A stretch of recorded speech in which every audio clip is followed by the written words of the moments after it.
Je veux dire, le capitalisme est loin d'être parfait. C'est vrai que le capitalisme, j'aurais des choses à redire moi sur le capitalisme, c'est mon analyse. C'est ma tech, c'est ma tech. Bonjour ou bonsoir à toutes celles et ceux qui nous regardent en replay. Si vous voulez un jour rejoindre la team live, vous êtes les bienvenus tous les mardis, jeudis et dimanches soirs dès 21h. Bonne rediffusion. Ces enfants de 12 ans, businessman sur TikTok. Juste, donc c'est un gars qui fait un peu du développement personnel. On l'avait découvert dans la playlist sur le No Note November. Il donnait son avis un peu sur ça, je sais plus. C'est un gars qui fait, oui voilà, un peu développement personnel et tout ça. Là, le fait qu'il parle de ça, je me demande quel angle ça va être. D'un entrepreneur de 14 ans, c'est parti. Et je devrais plus traîner sur TikTok pour trouver des thèmes qu'on fait, hein, parce que c'est vrai qu'il y a je rate toutes les tendances, toutes les dingueries, parce que je suis pas dessus. Et une pour faire 15 000 € avant fin 2024 en parallèle d'ici. Voilà ce que les réseaux sociaux ont fait de nos petits frères et sœurs. C'est peut-être moi qui suis trop vieux, je sais plus. À l'époque, à 13 ans, on allait faire du vélo avec les copains. Ah lui, je le connais. J'ai déjà vu des trucs sur Insta où parce qu'il fait des vannes sur des coachs, justement. Construire une cabane, collectionner les cailloux. Aujourd'hui, les enfants, ils se lèvent à 5h30 du matin pour faire du journaling. Douche froide. Le journaling, ça on en a entendu parler récemment en plus, hein, de ce truc. Vous avez vu passer ces TikTok de partout. Des jeunes, parfois très jeunes, qui se sont mis en tête de sortir de la Matrix. Le journaling, mais on en a parlé autre fois, c'est ces trucs de journal de gratitude et tout, c'est vrai que... Le journaling, c'est tenir un journal intime, bah, ça a l'air d'être un truc d'entrepreneur au développement personnel, d'avoir un journal où tu... Ouais, truc journal de gratitude, là, c'était pas ça ? Rapidement possible. Le bullet Avec ça, journal. Beaucoup de critiques, pas mal de jalousie aussi, mais aussi des choses intéressantes qui en disent long sur la société. Je me suis renseigné auprès de ces jeunes et on va voir s'ils sont effectivement en train de gâcher leur jeunesse ou s'ils sont en train, au contraire, de mettre une vitesse dans la vie à tous leurs camarades. Première chose. Ah, voilà. Donc, c'est l'angle qu'il va choisir, c'est de défendre qu'en fait c'est bien qu'il y ait des gosses de 12 ans qui soient businessmen sur TikTok. C'est l'angle qu'il va choisir, donc c'est pas mal. Une chose qu'on peut se demander, c'est pourquoi des gamins veulent devenir businessman. Ils ont pas autre chose à faire entre, je sais pas, fumer des joints avec leurs potes, jouer à Fortnite et se branler, créer des business et travailler, ils auront le temps de faire ça plus tard. Je te jure que si tu vises le million et tu travailles 15-16 heures Il est pas ultra red pill, là, ce coach-là. par jour, que tu cherches, tu fais des efforts, tu te creuses la tête, tu vas chercher des informations, tu te débrouilles, je te jure qu'il va se passer quelque chose. Alors, millionnaire en un an, sûrement pas, mais je te jure qu'au bout d'un an, il y a forcément quelque chose qui va se passer. Je sais pas quoi, mais tu vas en tirer quelque chose. Lui, c'est Alex Hitchens, l'influenceur principal qui est la cause de toute cette trend de ces jeunes garçons qui veulent lancer leur business à 12 ans. Prince de la hustle culture, si t'es pas millionnaire à 20 ans, t'es une merde et t'es prise au piège de la rat. C'est quoi la hustle culture? On apprend des choses, je fais des recherches. La hustle culture. D'autres adeptes de la hustle culture la soutiennent totalement. En anglais, hustle signifie se démener, se dépenser. La hustle culture est donc de la culture de l'effort. Ouais, ok, on comprend. C'est l'ultra performance, tout ça. Ok. Et c'est ce que vend le gars qu'on a vu juste avant. Et du coup, il convertit des gamins. Ok. Trace. Et en même temps, bon, sortez tous les a priori que vous avez sur lui, peut-on lui reprocher d'avoir tort? C'est vrai que les études, ça fait pas rêver. La carrière entre guillemets classique de salariat pour être proprio et libre financièrement, tout ça, ça marchait peut-être à l'époque de nos darons. Aujourd'hui, en France, on n'est même pas sûr de voir notre retraite. L'école, bah c'est chiant, pas forcément très utile dans la vie au quotidien une fois qu'on a masterisé les fondamentaux, et excepté pour les gens qui savent très bien ce qu'ils veulent faire, quand tu sais pas ce que tu veux dans la vie et que tu vas à la fac par défaut, c'est un gros destructeur de potentiel. Faut juste voir la tronche que tirent les mecs de plus de 20 ans qui sont dans les L1 un peu littéraires, genre philo, sociaux, tout ça. Ces gens sont paumés, tu vois, il ferait mieux de pas aller à la fac. Alors à ça on dira que c'est une vision matérialiste de la vie, que l'argent ne fait pas le bonheur et que c'est même un cercle vicieux. Il a quel âge ce gars? Moi j'ai du mal à dire, il a la vingtaine quoi. Ces gourous et leurs fans sont-ils matrixés par le capitalisme? Oui, clairement. Mais est-ce que c'est méga compréhensible au vu de ce qu'on a dit plus tôt? Bah oui aussi, clairement. Il a dit le C-word. Certains ont 3000 € par mois pour 35 heures par semaine et 5 semaines de vacances, c'est pas acceptable. Leur bonheur, leur vrai bonheur. Mais c'est parce que comme il parle des gamins de 12 ans là et qu'il parle des études, des machins, c'est de le situer lui, c'est quoi, il est étudiant, il est resto et n'importe quelle autre chose matérielle. Et ce lifestyle peut nécessiter 4, 5, 6, peut-être 10 000 € par mois. Chacun sa norme après tout. Si ces jeunes sont prêts à fournir toute la valeur et l'effort nécessaire au fait d'être un entrepreneur rentable, alors go. De toute façon, c'est pas parce que tu veux gagner 10K par mois et que tu te lèves à 5 h du matin tous les jours que tu vas gagner 10K par mois. C'est pas facile l'entrepreneuriat. Alors du coup, ces jeunes fans de Lohan LV, le gourou, se lancent et décident même pour certains de partir dans la niche création de contenu. Dev perso, make money, ils postent sur TikTok leurs routines, leurs objectifs, ils partagent leur quotidien, vous les avez vus passer, et Mais quand on regarde les commentaires, ferme-la, nique ta mère, t'as 12 ans, qu'est-ce que tu racontes? C'est quoi ça? C'est de la jalousie, c'est du réalisme. Le plus connu d'entre eux, c'est lui, Virgile Dutilleul. 15 ans, 100 000 abonnés sur Insta, 100 000 sur TikTok. Il partage sa vie de jeune entrepreneur qui fait de l'achat. C'est toujours à chaque fois la notion de jalousie, quoi. Est-ce que ça existe en fait vraiment quelqu'un qui critique par jalousie, ou est-ce que c'est vraiment un mythe qui a été inventé par les gens qui se font critiquer sur internet? Mais dès que vraiment l'argument de genre oh le jaloux, je suis genre, ça existe ça vraiment? Sur Vinted. Est-ce que ça a été vérifié un jour? 5 000 € de doudoune pour cet hiver. Je viens de dépenser 5 000 € spécialement pour vous. Je viens de recevoir 1 000 € de vêtements gratuitement. Et comme je connais un peu son grand frère, je lui ai demandé ce qu'il pensait de ses critiques. Est-ce que... Mais attends, mais tout est connecté. Recevoir 1 000 € de vêtements gratuitement. Et comme je connais un peu son grand frère. Donc son grand frère, à lui qu'on va entendre maintenant, c'est celui qui fait de SDF à millionnaire mon plus gros projet de ma vie. C'est lui. Non mais c'est lui qu'on allait regarder, qu'on avait mis, c'est le multiverse, ça y est, on y est. C'est lui qu'on allait regarder qui fait son projet SDF tout millionnaire, et là on regarde lui, et on va parler de son petit frère sur TikTok, qui, bah c'est incroyable, ok. Frère, je lui ai demandé ce qu'il pensait de ses critiques. Est-ce que tu lis les critiques, toi? On va dire que je les ignore dans 80% du temps. Ok, c'est-à-dire que si tu vois un mec qui commence à mal parler, c'est le nouveau YouTube. Qu'importe, tu vas pas lire la suite, genre. Genre c'est un truc vraiment où le mec, je vois qu'il a pas compris, il connaît pas vraiment. Je peux m'expliquer vite fait en 2-3 lignes, genre je réponds aux commentaires, où la plupart du temps les gens qui me comprennent et qui me connaissent, ils répondent à ma place. Et sinon quand c'est des critiques chiantes ou genre tu vois c'est pas intéressant de lire, je lis pas. La critique que tu reçois le plus, c'est en mode... et là il y a un lion, le premier réflexe en cas de danger. Critique que tu reçois le plus, oui. Et là il y a un lion. Merci Colméric pour les 7 mois. Je sais pas quoi, tu vois, ça va être un truc comme ça ouais, c'est exactement. Ok, et comment tu réagis face à ça? Ça t'affecte pas trop? Non, pas du tout. Ok. Franchement, pas du tout. Cool, balèze. Virgile, il en a beaucoup des critiques. Tu m'étonnes. Il a 15 ans, il parle de business, il annonce des chiffres que très peu de solopreneurs arrivent à faire. Et en plus, son business est super critique. Les solopreneurs. Ça te dérange pas trop de te servir d'une plateforme qui à la base est fait pour s'entraider, notamment aider les personnes dans le besoin, et toi tu les prives de prix vraiment attractifs juste pour que toi, qui viens d'une famille aisée, te fasses du bénéfice. Faire de l'achat-revente, c'est pas moral. En vrai peut-être, ouais. Je veux dire, le capitalisme est loin d'être parfait. Des gens souffrent de chaque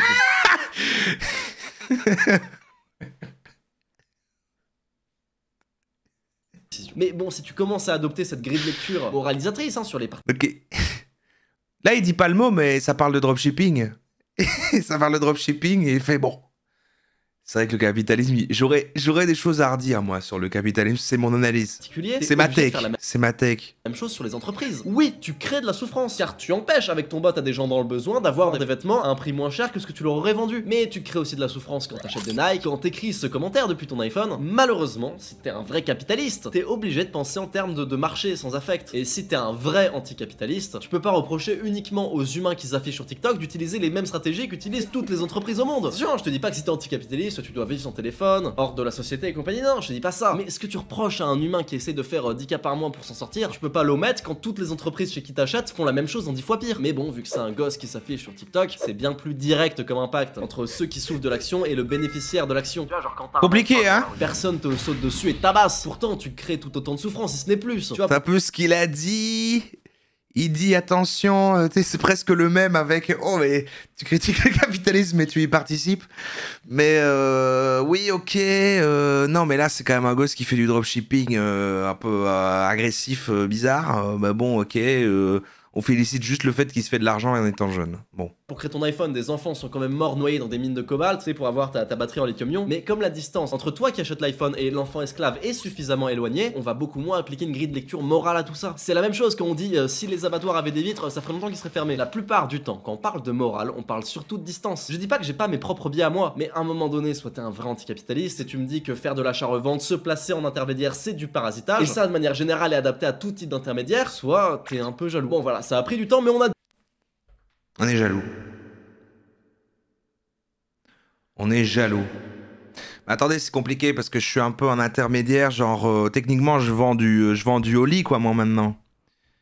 Donc vu que je fais pas comme il dit, je suis jaloux.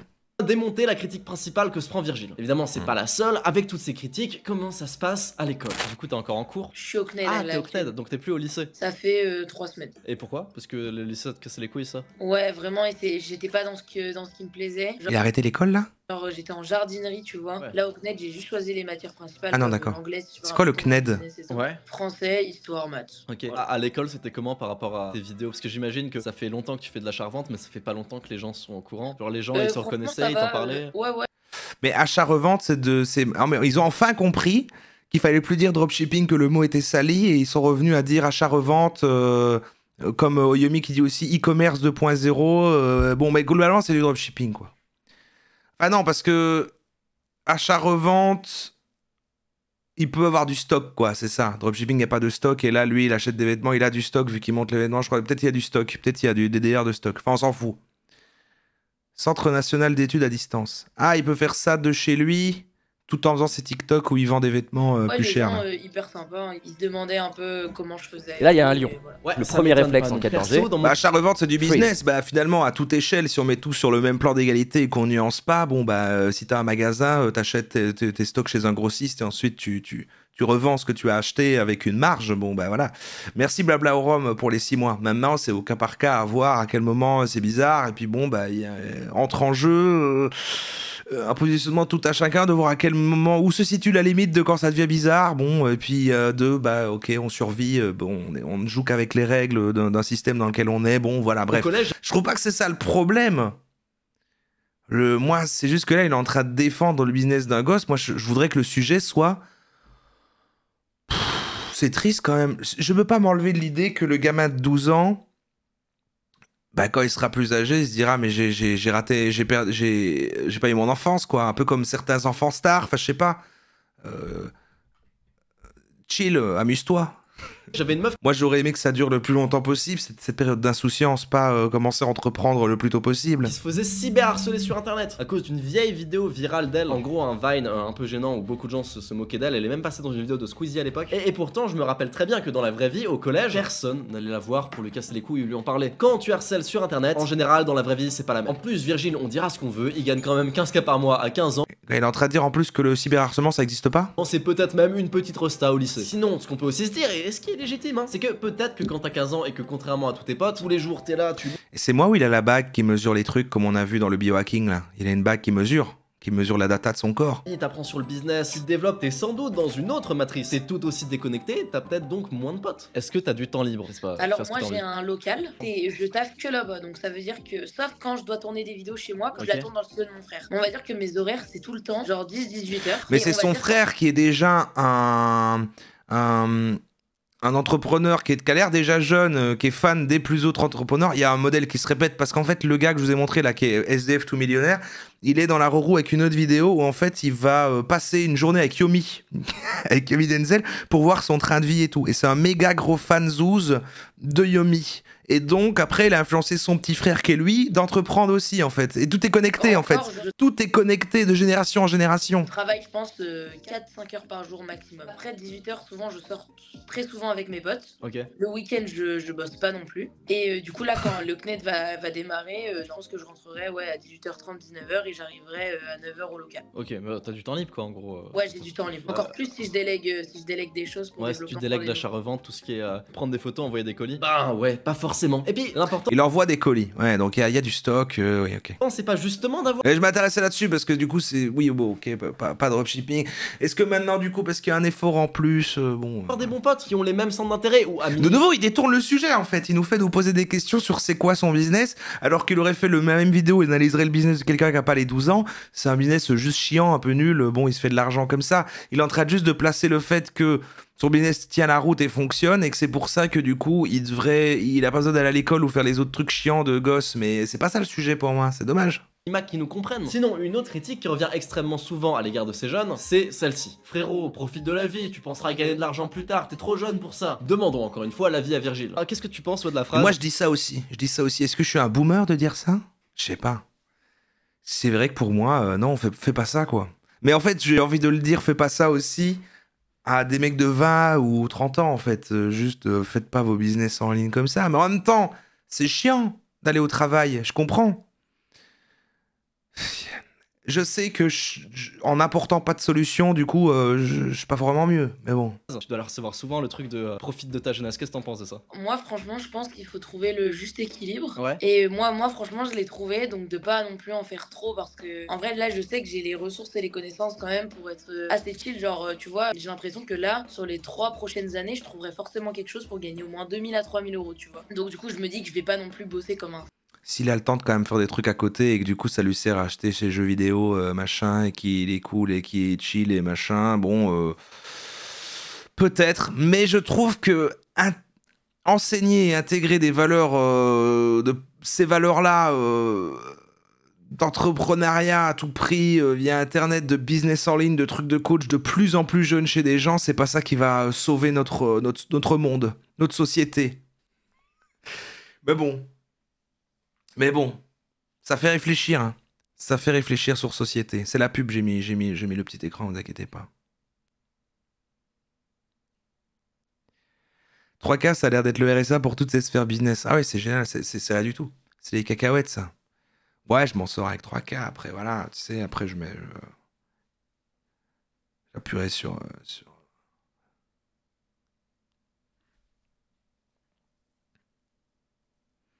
Je suis sûr que le plat de gamin aimerait gagner 3K à cet âge plutôt que d'aller à l'école pour gagner un SMIC à 40 ans.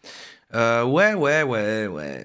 C'est compliqué, hein. C'est compliqué. En fait, si tu... Pour moi, c'est se dire, il y a des règles dans la manière dont on fonctionne et dans le système dans lequel on évolue qui sont là, qui sont a priori pas en vue de changer. Et donc là, on est sur un gamin qui s'est dit, je vais apprendre tôt comment marche ce jeu et ses règles et je vais jouer avec et en effet, du coup, prendre une forme d'avance d'un truc que j'aurais de toute façon fait plus tard. Pourquoi pas? Pourquoi pas? Mais je sais pas me mettre à la place d'un gamin qui est là en 2024 alors que j'ai grandi plus dans les années 90, début 2000 et que c'était pas la même époque. Tu vois, j'en sais rien en fait. C'est compliqué. Pendant 10 heures. Du coup, je bosse 4 heures sans que j'en ai marre ou je vais pas commencer à me forcer à faire des vidéos et tout, tu vois. Je préfère ne pas proposer ce contenu que de proposer de la merde. Et du coup, quand c'est comme ça, je sors avec mes potes. Voilà, je fais un peu de tout en vrai et en vrai, c'est cool. Hein. C'est génial. Et oui, c'est pas parce que tu taffes 10 heures par jour que tu vas gagner forcément plus que le mec qui taffe 5 heures par jour. De toute façon, à partir du moment où il y a des milliardaires, tu peux pas juste dire que ce qui justifie un milliard, c'est un gros taux horaire plus une grosse expertise. Non, ça marche pas comme ça. Pour faire de la thune, faut apprendre le pouvoir. Déjà, en fait, voilà, pour moi, le truc, qu'il ait trouvé sa petite astuce pour gagner ça, et qu'il y ait un juste milieu éthique de c'est pas trop dégueulasse, il arnaque pas des gens et il gagne son petit argent de poche, pourquoi pas? Maintenant qu'il se vise dans la tête que déjà les 2-3K c'est pas grand chose et qu'il doit gagner plus après, pourquoi? Ça c'est toujours la question de pourquoi devoir gagner autant. Business. Perso, à 15 ans je gagnais peut-être 800 balles par mois sur internet et franchement je taffais 4 heures par jour en plus des... Ouais, donc lui quand même. En fait, quoi, c'est genre tout le monde, tous les jeunes maintenant ils entreprennent, quoi. C'est quoi, les ados ils entreprennent sur internet, c'est normal de gagner. C'est l'équivalent des jobs étudiants pour nous. Je suis vieux, je comprends plus rien. Qu'est-ce qui se passe? Des cours tous les jours, je dormais très peu. C'était pas l'idéal, en plus c'était brut, hein, c'était même pas net. Le problème des gens, c'est que parce qu'on dit 15K par mois à 15 ans, forcément on n'a pas de vie. Et bah c'est faux. Virgile sort tous les soirs avec ses potes. Il travaille moins de 5 heures par jour. Et quand bien même, imaginons, tu gagnes 10 000 par mois, très jeune, et tu fais que bosser toute la journée. J'irais même pas aller voir ce mec pour lui dire tu gâches ta jeunesse. Parce que oui, t'es pas sur un serveur Minecraft survie avec tes potes, t'as pas eu la même enfance que moi, donc tu gâches ta jeunesse. Perso, j'ai passé mon enfance à jouer... Le du survivant, bah ouais, parce qu'en... Oui, non, mais ça c'est encore tout un autre sujet. Moi je parle de ceux même qui réussissent là, est-ce que c'est ok parce que lui il y arrive? Maintenant, oui, se pose le sujet, et ça c'est la même chose quel que soit l'âge, mais encore plus du coup à quelqu'un de plus jeune, qui va regarder ce gamin-là ici, vouloir faire pareil, ne pas y arriver, et qui du coup lui n'a même pas eu son argent de poche et machin et tout ça, a du coup encore plus travaillé parce qu'il y a ceux comme le gars qu'on a vu au début qui dit si tu te bats, à un moment tu vas y arriver, et qui lui a décidé d'arrêter de sortir avec ses potes ou de faire ses activités de gamin quoi, pour travailler encore plus, pour finalement jamais avoir cet argent, et donc là il a vraiment gâché des années essentielles, voilà, pour rien quoi, vraiment pour rien pour le coup, même pas pour en plus avoir un peu de thunes pour les remettre après dans ses passions ou autres quoi, donc c'est triste. Vidéo, mes parents me disaient de sortir parce que je gâchais ma jeunesse. J'avais des potes eux par contre qui sortaient H24, leurs parents eux leur disaient qu'ils gâchaient leur jeunesse. À l'école il y avait ces meufs qui faisaient que bosser, que faire leurs devoirs, que réviser toute la journée, on leur disait qu'elles gâchaient leur jeunesse. Pourquoi? Car tu fais une activité que t'as voulu consciemment faire, tu gâches plus ta jeunesse qu'un autre. L'autre jour j'étais au camp d'entraînement de... Ouais, avoir la remarque présentée comme ça, ok. Mais bon, c'est juste que... Mais oui, et après, du coup, on se pose la question, pourquoi juger une activité plus qu'une autre parce que si t'as envie de passer ton temps à jouer aux jeux vidéo, bah, on va te dire que tu gâches ta jeunesse, alors qu'en fait, ça peut... Et lui, son truc, c'est du coup entreprendre, mais c'est pas la même chose. Parce que j'arrive jamais à concevoir que ça peut être une passion et un hobby agréable de bâtir un business en ligne, en fait. Non, c'est pour avoir la ressource qu'il y a derrière, c'est pour avoir de l'argent. Il prend pas du plaisir à vendre ses vêtements, à faire son achat-revente, comme il en prendrait à faire du foot, ou je ne sais pas quoi, ou à dessiner. C'est pas... Tu vois ? De motivation. Et un des caméramans, très jeune, âgé de 15 ans, vient me voir. Donc il est là pour me demander un peu des conseils business, on discute un peu, et là pendant que j'ai le dos tourné, un peu plus tard, un autre caméraman un peu plus âgé vient le voir. Il est là bon bref, on a compris l'idée. Et si on se barrait et qu'on allait regarder, vite fait lui du coup, parce que du coup, lui... On connecte les deux, pardon. Et puis on regarde le truc sur la Corée du Nord. Lui, c'est donc le grand frère du petit qui était interviewé par le gars qu'on vient de voir là. Et je l'ai découvert aussi là, maintenant, boum. Et donc lui, c'est un gros fan de Yomi. On reverra peut-être une de ses vidéos à lui parce que c'est la case Yomi en fait dans la Roroute jeudi. On était tombé sur Mascu, on avait regardé une vidéo de Yomi où il faisait le Mascu, mais il y a une vidéo qui s'appelait Yomi. Enfin, il y avait une catégorie qui s'appelait Yomi, mais qui n'était pas une vidéo de Yomi, mais en fait une vidéo de lui qui va voir Yomi et qui passe une journée avec lui. Je sais, c'est compliqué, essayez de suivre le lore. Yomi Denzel Washington. Vous vous rappelez du quiz. Et donc là, c'est lui qu'on va pas voir dans la vidéo que je viens de dire. Je vous embrouille, c'est pas grave, ça a l'air infini. Et donc là, c'est quoi Yomi? C'est qui Yomi? je peux pas réexpliquer tous les... Vous lirez le Silmarillion, le Silmarillion Roro. Le Rororillion. Et en fait, lui, du coup, il a lancé ce projet-là. Vidéo sortie, je respecte toujours les règles de notre concept du dimanche, sorti il y a 6 jours. SDF tout millionnaire, le plus gros projet de ma vie. Mais je ne pense pas qu'il est SDF, donc j'ai envie de voir comment il présente son projet. C'est quoi après? Cette tendance doit vite s'arrêter. Le glow up. Bon, bref. Et on va écouter du coup...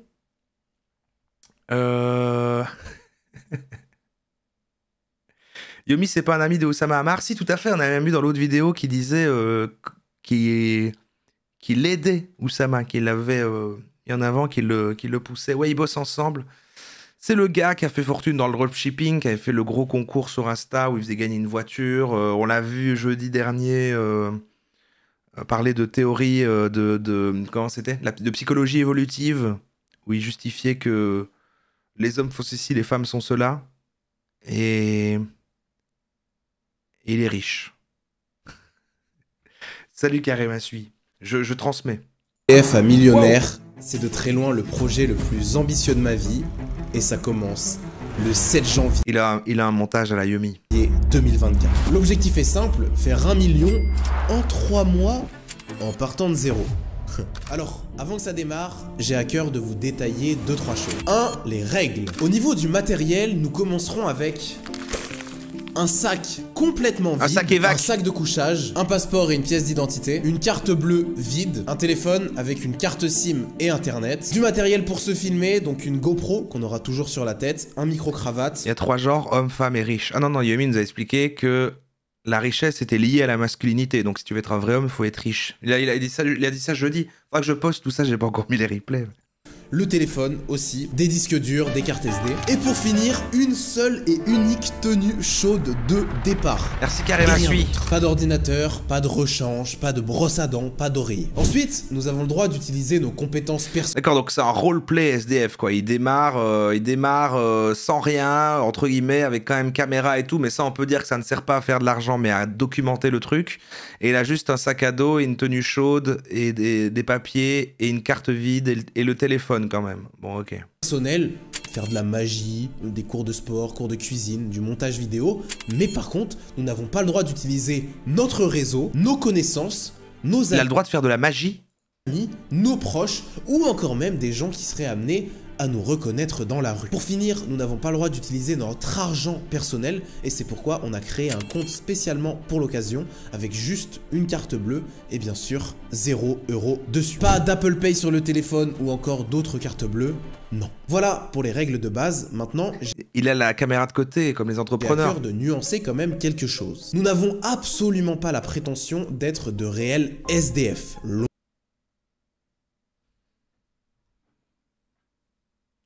Comment ça, la prétention?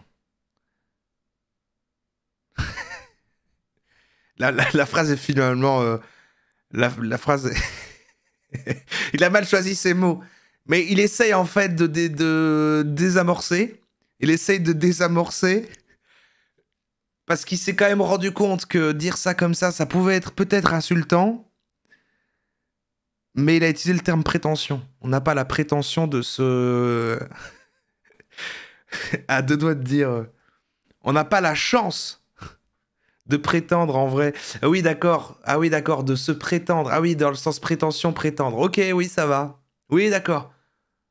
Attention, évidemment, on ne se prétend pas SDF. Oui, c'était le terme prétention qui est orienté. Oui, pardon. Loin de là. Ouais, ok, j'accepte. J'accepte. Part de zéro d'un point de vue matériel, mais évidemment, mes parents sont encore en vie, j'ai toujours la même éducation, les mêmes connaissances, et ce qu'on va faire n'est pas forcément accessible à quelqu'un qui vit dans la rue pour plein de raisons. Maintenant... Ok, bah ça va.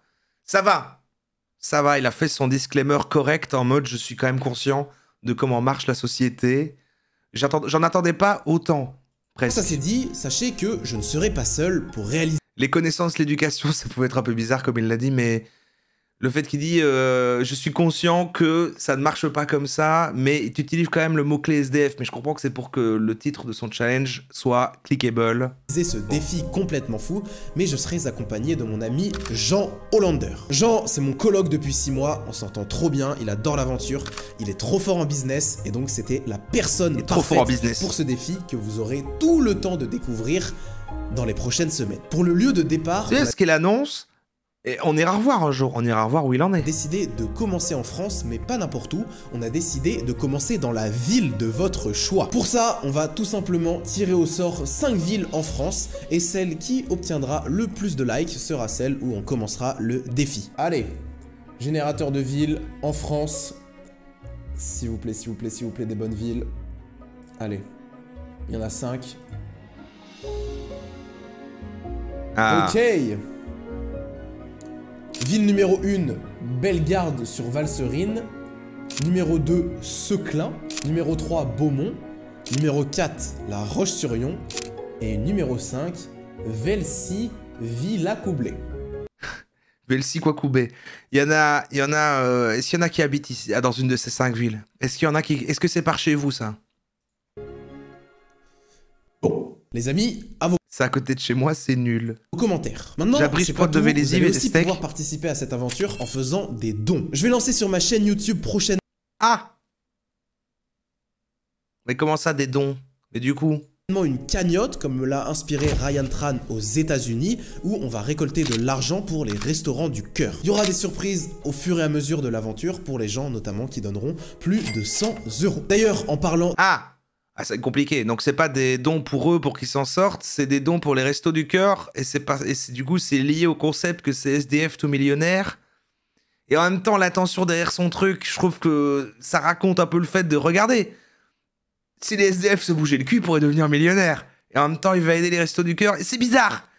C'est bizarre. Restos du cœur. Je trouve dans ce que ça raconte, c'est bizarre. Sachez que tout l'argent qu'on aura généré à la fin de notre défi sera reversé entièrement également au restaurant du cœur. C'est un engagement que je prends ici qui me tient à cœur. Et ça, c'est pour un peu lisser. Oui, c'est pour. Oui, bon, ok. Et que je respecterai. Pour finir cette courte vidéo, j'aimerais quand même vous expliquer pourquoi est-ce qu'on se lance un défi pareil. Parce que il faut être complètement fou pour faire ça. Pour commencer, ne soyons pas hypocrites. Je le fais et nous le faisons avec Jean dans un premier temps pour nous. C'est une quête qui est personnelle au départ parce qu'on a envie de se découvrir, on a envie de faire des rencontres, de partir à l'aventure, d'aller dans... Quand même là il est obligé quoi maintenant, il a annoncé, si après tout d'un coup il fait après une semaine, en fait c'est lourd, en fait c'est vraiment chiant, j'avoue qu'en fait j'aurais pas imaginé mais en fait SDF c'est vraiment pas dingue, il fait froid, on arrête les gars. Mais il aura l'air d'un con. Dans l'inconfort de se challenger. Bref, c'est un truc qui est au départ personnel. C'est une vraie quête un peu introspective. Moi, je le vois comme ça. Ou en tout cas, c'est aussi un moyen de se prouver à soi-même qu'on est capable de faire de grandes choses. Et ça me tient vraiment à cœur.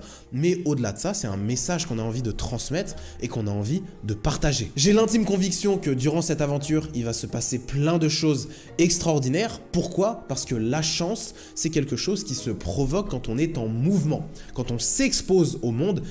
Ah, on provoque la chance. Et donc c'est ce qu'on va faire. Ensuite, j'ai l'intime conviction, et on le verra durant l'aventure, que les gens ne sont pas si hostiles qu'on le pense, ou peut-être que ça sera l'inverse, on verra bien, mais je veux montrer en tout cas une image des gens. La chance quantique. C'est vrai que la chance se provoque. Je peux en même temps voir ce qu'il veut dire à un certain niveau, mais bon, ça sent. Ça parle un peu de mérite, quoi. Qui n'est pas. Il y a un peu de mérite là-dedans. Montre au quotidien. Pour finir, nous sommes tous à une rencontre. Et de loi de l'attraction un peu, c'est vrai, un peu de loi de l'attraction en même temps. C'est un petit peu notre vie, voire complètement de la transformer, et ton cas ne fait pas exception. Pour le contenu, vous aurez le droit, si tout se passe bien, à une vidéo courte par jour sur YouTube, Instagram et TikTok, et une vidéo longue qui durera à mon avis entre 30 minutes et 1 heure par semaine sur YouTube. Ça commence le 6 janvier 2024 pour nous, mais le 7 sur votre écran. On s'autorise un jour d'avance pour que ça soit un peu plus facile de documenter et Ah, mais c'est-à-dire qu'il y en a une qui est sortie, c'est-à-dire qu'on a la première partie. Le rythme de production. J'espère que vous avez hâte. Moi, en tout cas, je n'ai qu'une seule envie, qu'une seule attente aujourd'hui, c'est de commencer ce projet. On se dit à bientôt. C'était Dali. Ciao. Une tendance... Ouais, attends, pardon, j'ai cliqué tout de suite. Alors, attends. Donc, si je vais là, sur sa chaîne, vidéo... Non, c'est la dernière. C'est la dernière sortie, là.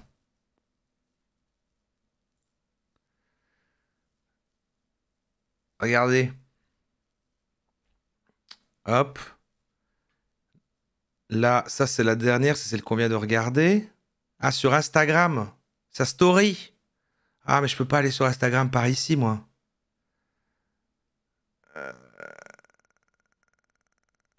Regardez les shorts. Mais il serait là, non? Ah, c'est peut-être là, alors.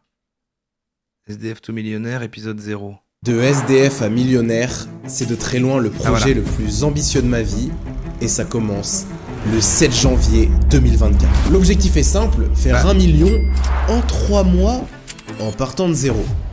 Alors, avant que ça démarre, j'ai à cœur de vous détailler 2-3 choses. 1. Les règles. C'est la même en courte, y a pas. C'est assez tabou, mais de SDF à millionnaire, c'est de très loin le projet le plus ambitieux de ma vie, et ça commence le 7 janvier 2024. L'objectif est simple. Ouais, non, c'est bizarre, y a pas. Faire 1 million en 3 mois. Il est peut-être en retard, il est peut-être un peu en retard. De zéro. Alors, avant mais bon, c'est vrai que j'ai à cœur de vous détailler. Très beau projet, il y a 6 jours. Non, ça date d'il y a 6 jours ce short là, il n'y a pas de short. Il n'y a pas de short. Mais oui, vous avez vu sa photo de profil et de. C'est lui, sale, qui tient un carton où il est écrit argent, s'il vous plaît. Et c'est la même chose que la miniature de son projet, quoi. C'est lui dans la rue qui dit argent, s'il vous plaît. Ouais, c'est indélicat. Et en même temps, non, c'est maladroit. C'est des gens qui sont pas sur le même monde que nous. Il connaît d'ailleurs l'autre gars, juste avant, qui parlait que c'est normal d'entreprendre à 12 ans parce que du coup, il prend de l'avance et machin et tout ça. Avec le capitalisme, c'est bif-bof.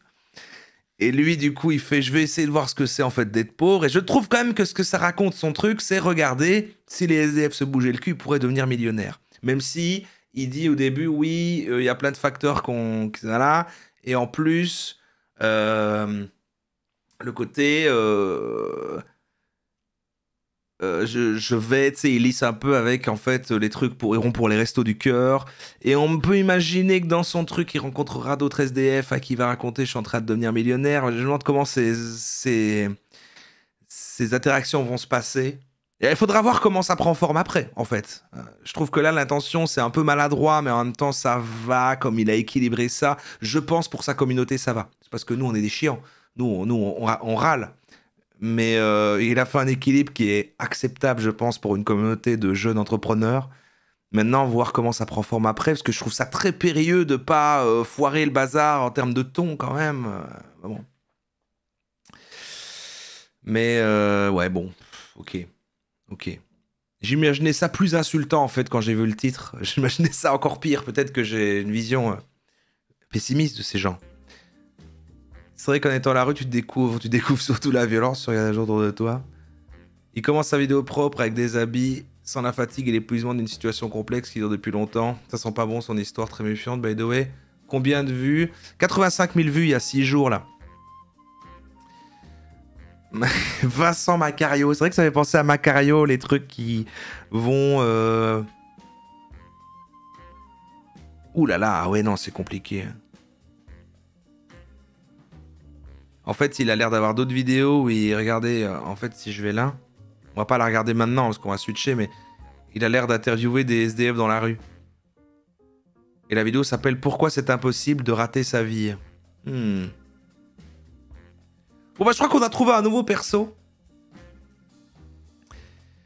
Il est jeune et il doit avoir plein de privilèges. Voilà, il est quand même entrepreneur super jeune avec son petit frère qui est aussi entrepreneur. Ils sont pas dans le même monde que nous.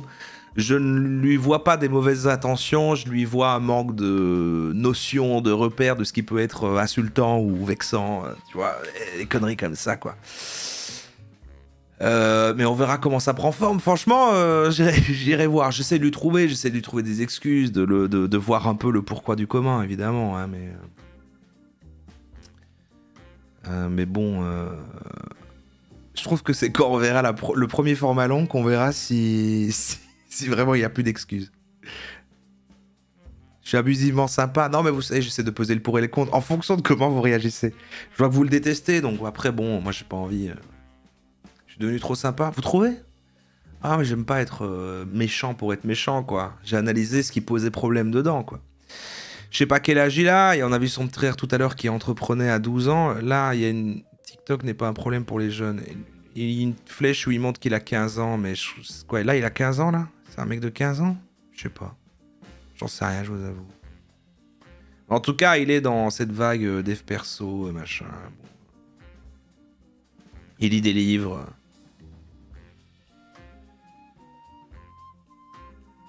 Je sais pas. T'es chou, c'est pour ça qu'on t'aime. Mais enfin... Fut un temps, vous me disiez que j'étais aigri, que je détestais tout. Ah, je voudrais pas avoir changé trop dans l'autre sens. Peut-être qu'il faudrait que je retrouve un petit peu de dépression. Peut-être que je suis devenu trop positif. Mais ça va, on fait quand même du contenu et ça va. Je garde les mêmes piliers de valeur, mais je crache moins peut-être.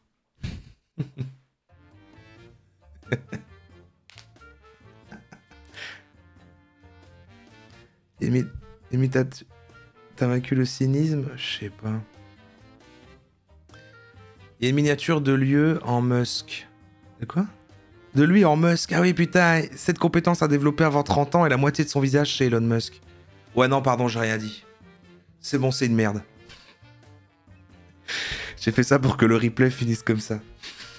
Le replay de cette partie. Ah mais non, mais il y a pire! C'est celle-là que j'avais trouvée. Regardez. 7 jours dans la vie de Yomi Denzel. Et là, il a fait pareil. Mais là, il a fait pareil, mais la moitié de son visage, c'est Yomi.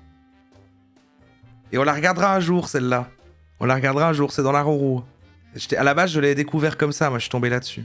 Et c'est une de ses vidéos les plus vues, on dirait, parce qu'il y a 350 000 vues. Il a fait un demi-blackface.